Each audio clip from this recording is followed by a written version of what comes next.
Tonight was a great episode of Impact. Had a rocky start, but it picked up from there, and pretty much, like I said, it was a great episode. You had Joe Hendry defending the world championship against Jake Something. This was his second title defense. Wasn't a fan of the opening match. It didn't really do anything for me. I just feel like the match was bad in general. I don't think their styles really fit together. I think you put him against anybody else, like you wanted to run Joe Hendry and Matt Cardona again, like you wanted to do them second time, just to build a feud for as Joe Hendry being the champion for the first time. That would have been something more special. Joe Hendry ended up retaining. Obviously, he wasn't going to lose on a random impact. Then Ryan Nemeth, he came out there, and Ryan Nemeth is hilarious. Like he's starting to grow on me, and his segment, him coming out there, talking to Joe Hendry, I enjoyed it. Then you had Jake Something come out there, and then he grabbed Ryan by his neck. Then Nick Nemeth, he came out there to settle things, to protect his brother, so he super kicked him once. Then Santino came out there, he super kicked Jake Something again. He went for a third attempt, accidentally kicked Santino, and then that resulted in Nick Nemeth being suspended for 4 weeks without pay, which is so hilarious. This is why I love wrestling, because some of the dumbest things happen and don't make any sense. Like Nick Nemeth clearly kicked Santino on accident, but he's serving a month suspension basically. But like I said, the opening match I didn't enjoy it, but the segment that followed it, it was pretty good. But Nick getting suspended for 4 weeks, obviously I know he kicked him, but 2 weeks would have made more sense. Or if you want to do 4 weeks with pay, that would have been better. Like him being suspended with no pay, that's, I don't know, especially when it's an accident. So that was interesting. Then you had Ash and Heather by Elegance take on the King Bees, and this wasn't a long match. And let me say this: just because the match isn't long, it doesn't mean that it's a bad match. Like there's been some matches I've seen in New Japan that carry on for a long time, and they're not good matches.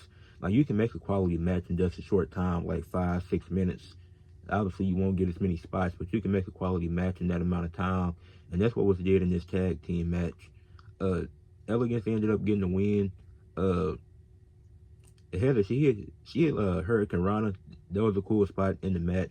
So you still get some spots in shorter matches, and that was a cool spot. And Elegance ended up getting the win. They tried to beat them down after they beat down the King Bees after the match, but then Spitfire came out there to make the save. So they gonna keep doing. They're gonna the feud with Spitfire and Elegance. That's gonna continue, which I'm enjoying their feud. I mean, both teams are wrestling. They're putting on some solid matches. You're getting solid segments out of it. So I'm enjoying that feud.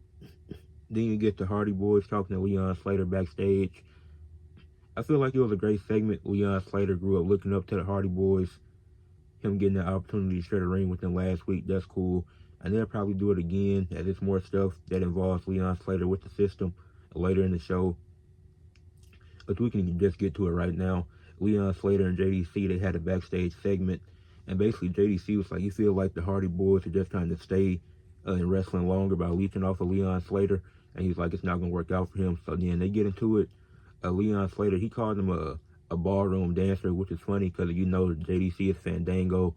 Used to be in WWE under that name. As he was doing all the dancing and stuff with Tyler Breeze. So that was a funny moment. And then they got into an altercation backstage, and Leon Slater, he was like, I want no DQ next week. So they're going to have a no DQ match, and the story with Leon Slater and the system still going to continue. And the Hardy Boys will probably still be involved. So they're doing a great job building stories throughout the segments. But now I'm back on the track throughout the events. Mustafa Ali, he basically cut a segment. He was like, he is the one that's, he's like, he's next in line for the TNA world title. He's going to make Impact great again, make wrestling great again. And then Mike Santana, he was there, and then Mustafa Ali, he was like, he got his people, and he was like, we got to dip, because he's running from Mike Santana. He's scared to face Mike Santana because he knows the likely outcome if he does face him, which Ali will probably win with him having help on the side. But Mike Santana does get a lot of wins, so it's gonna be an interesting feud, and I like what they're doing with it so far. You have Frankie Kazarian and Sami Callihan. They had a match following that. Now Mance Warner, he had attacked Sami Callihan, beat him up before the match, and Sami Callihan, he was like, I want to go, I'm good to go, I can do the match. He basically got all in the rough face. Then he hit a stunner out the gate against Frankie Kazarian, but Frankie kicked out. And then Mance Warner came out there again to distract him. Frankie put him in the chicken wing, which is a wild name for a sleeper, for a submission finisher. And Frankie Kazarian got the win, but then after that, Mance Warner, Sami Callihan, brawled once again, took security to get him. So they're doing a good job building this feud too, a mid-card feud, and it's been enjoyable. The match wasn't that great, and this was a short match that wasn't great, but it's fine. I understand why they did it, and it helps build the story, so I'm not tripping too much about that. Had Josh Alexander cut his last promo at TNA.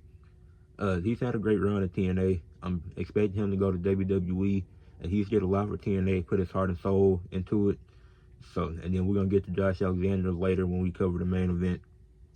You had Xia Brookside and Cora Jade. They had a match. It was a solid match, I will say. You had Cora Jade getting frustrated early because she felt like she should have been able to put Xia Brookside away easily. Then it was a random point in the match where it got kind of slow. I think it was a botch with them in the corner of the ring. But it picked up. Like, aside from that spot, it was actually a really solid match. It was solid in-ring work. And then Cora Jade ended up getting the win. She won, she hit the Jade to get the win, and that's how the match ended. It was a solid match, like I said, with that one spot in the middle. It was just kind of random, I'd say, or it just felt off. Then you had Tessa Blanchard. Her and Ariana Grace got into it backstage again, and I think they're going to build a rivalry with that. Obviously, WWE and TNA having the partnership, it's a lot of stuff they can do with NXT and TNA. And I think Tessa Blanchard, like being that dominant heel with the so entitled, think so highly of herself, and being against like a sweetheart against like Ariana Grace, who the fans they love in that feud, they're gonna be cheering on Ariana Grace. They've been building they've been cutting some promos the last 2 weeks now, I say, and then Santino's like, you have to wrestle on Impact or it's gonna be consequences. And it's like, I don't think the first match is going to be against Ariana Grace because I think they want to keep building that up before they do wrestle each other. It'll probably be somebody random. But eventually the Ariana Grace match is going to happen. But I like what they're doing here.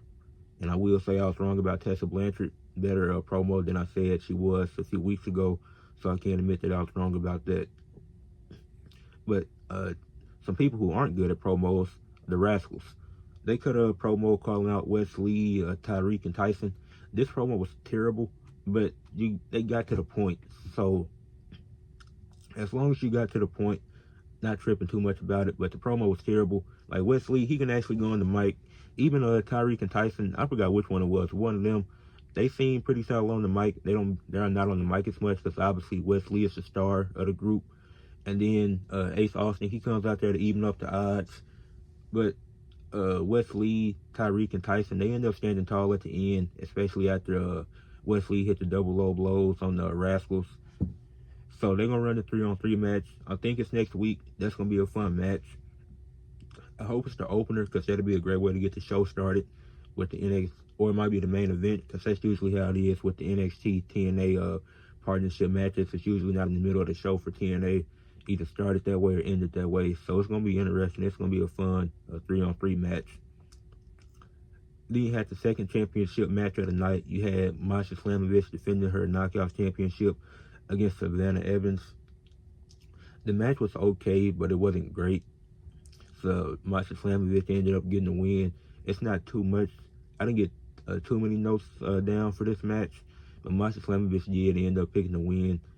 And Savannah Evans, she won a battle royal to get the opportunity, but I feel like he would have did more if he had Xia Brookside win last week and then Cora Jade get involved. I feel like he could have built more of a story off of that if he did that, because wrestling is about storytelling at the end of the day. And I feel like with this main event picture, they're trying to tell a story, but you could have did that by also having Cora Jade involved. I don't know if Savannah Evans needed this match right now. You could have waited down the line to do that. But then you had the main event of Josh Alexander, Eric Young. I mean, both guys wanted to tear each other apart from the get-go. That's how it started off. They were both aggressive. You had the Northern Armory, who got involved way too many times. Like, they kept getting involved. And obviously, interference is going to happen. It's wrestling. But the amount of times they were involved was so annoying. It gets to a point where it's like, come on, can they just stand on the outside and just cheer on Eric Young? And then Alexander, he hit the Styles Clash. Second wrestler I've seen Ospreay use the Styles Clash. Now Josh Alexander using the Styles Clash. But it wasn't enough for him to win. The Northern Army got involved again. Eric Young used his mash to hit Josh Alexander, and Eric Young ended up getting the win. It was a solid match, but it was too much interference, which ruined the match, in my opinion. I feel like it could have been a lot better if it wasn't as much interference. Obviously, I knew they were going to get involved, but it was just kind of excessive the way they did it in the match. And this was Josh Alexander's last TNA match. I was hoping he would have won since it is his last match in the company, but they did the same thing with Jordan Grace. She lost her last match. But I didn't know what to expect. It was a 1-on-3. He didn't have any friends at this point in TNA. So it is what it is. But like I said, it had a rocky start with that first match with Joe Hendry and Jake something. But it picked up from there because you had some other solid matches. You built some feuds like the Rascals and Ace Austin and Wesley and his boys. Their feud continued. You got Leon Slater in the system. Their feud continued. Ashton Heather by Elegance and the King Bees had a solid match. Like all the 2 out of 3 women's matches where I say solid. Well, actually, all of them were solid. I just didn't enjoy the one with Savannah Evans and Masha Slamovich. It wasn't bad. I just didn't enjoy it personally. But I gave this episode of Impact 8 out of 10. Not as good as they did last week, but last week Last week was almost perfect. I gave it a 9.5 out of 10. So it's going to be hard for them to match that on a consistent basis. So having a great episode like this is still good. 8 out of 10, like I said, that's great. It was a fun show. I enjoyed it, and I'm ready for next week. Please leave a like on the video, subscribe to the channel. Almost at 100. And let me know your thoughts on tonight's Impact. And peace. And shout out to Eric Young. Not Eric Young. Shout out to Josh Alexander for his run in TNA. Excited to see where his next journey is.